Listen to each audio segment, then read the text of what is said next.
Sa cellphone video na ito nakuha noong February 3, 2023. Makikitang habol hininga si John Leo, 36 years old, habang nakakonfine sa ospital.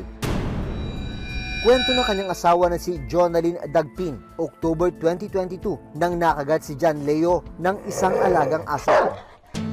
Dahil hindi naman daw nakitaan ng sugat ang kagat ng aso kay John Leo, hindi raw nagpabakuna ng anti-rabies ang kanyang asawa. Yun kasi pagkakaalam namin, pag tuta, walang rabies, tsaka sa amin lang din naman yung tuta. Yung husband ko naman, wala din naman siyang iniinda, wala din naman siyang hindi naman siya nilagnat.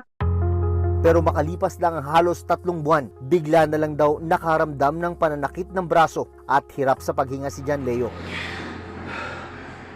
Isinugod pa siya sa ospital, pero habang inoobserbahan ng mga doktor, unti-unti raw nakikitaan ng mga sintomas ng rabies gaya ng hirap sa paghinga at takot sa tubig at hangin.